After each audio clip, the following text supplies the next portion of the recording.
छात्रों, शिक्षकों और अभिभावकों के साथ परीक्षा पे चर्चा इस कार्यक्रम में उपस्थित प्रिय छात्र, शिक्षक तथा अभिभावकगण, देवियों, सज्जनों, मैं प्रधानमंत्री श्री नरेंद्र मोदी जी को सभी छात्रों से परीक्षा पे चर्चा करने के लिए धन्यवाद देता हूं।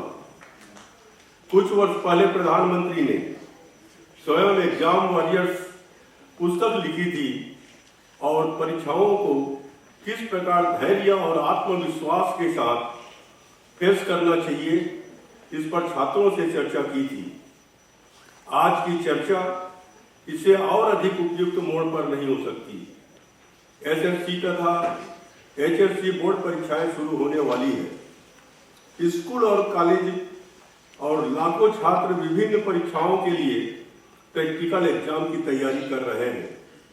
ऐसे अवसर पर हमारे प्रधानमंत्री जी ने सोचा कि हमें छात्रों को उन चिंताओं, तनाव और घबराहट के बंधनों से मुक्त करना होगा जो अक्सर परीक्षाओं से जुड़ी होती है। महाभारत में भगवान कृष्ण ने अर्जुन को भगवत गीता के रूप में ज्ञान की सलाह दी थी। भगवत गीता सुनाते समय भगवान कृष्ण ने न केवल निराश अर्जुन का मनोबल बढ़ाया, बल्कि उन्होंने अर्जुन को साहस और आत्मविश्वास के साथ युद्ध का सामना करने के लिए सकारात्मक ऊर्जा से भर दिया। आज हजारों वर्षों के बाद भी हमें भगवान कृष्ण के शब्द प्रासंगिक और प्रेरणादायी लगते हैं। शिक्षा को एक सुखद अनुभव बनाना होगा। मैंने अमेरिका, इंग्लैंड और नीदरलैंड में रहने वाले अपने रिश्तेदारों और दोस्तों से समझा है कि वहां छात्रों को बहुत कम होमवर्क दिया जाता है। सभी अध्ययन स्वयं अध्ययन स्कूल में ही होता है। अनेक देशों में शिक्षा गतिविधि आधारित है। हमें भी शिक्षण को अधिक प्रयोग आधारित और इंटरेक्टिव बनाने के लिए अपने शिक्षकों को प्रोत्साहित करने की आवश्यकता है।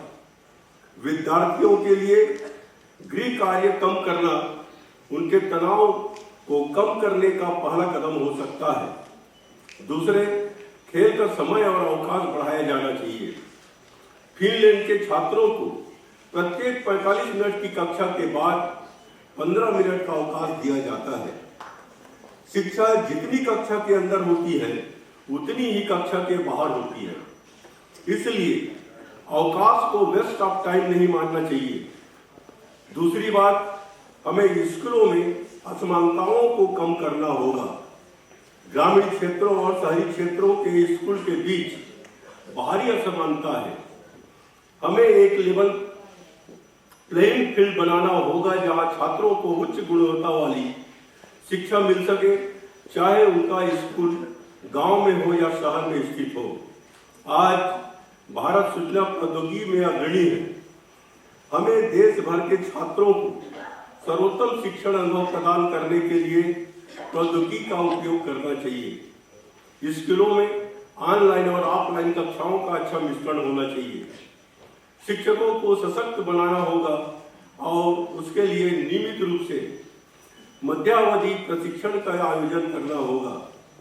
जापान में शिक्षा स्थान इतने साफ सुथरे कि छात्र बड़े होकर जिम्मेदार नागरिक बनते हैं जो अपने परिवेश को साफ सुथरा रखते हैं।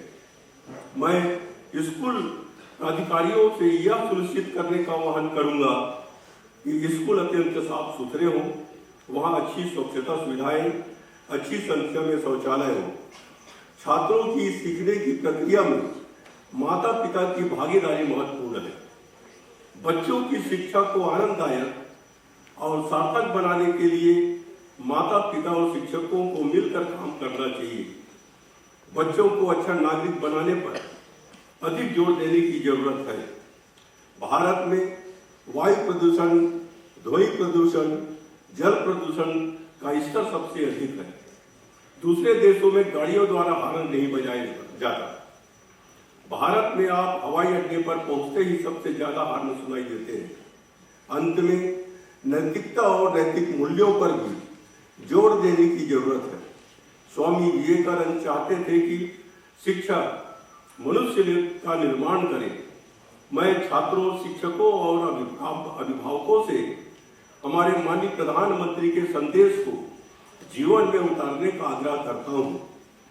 छात्र छात्राओं को सभी परीक्षाओं को आत्मविश्वास के साथ सामना करने का आह्वान करूंगा। सभी को परीक्षा के लिए शुभकामनाएं देता हूँ। धन्यवाद। जय हिंद, जय महाराष्ट्र।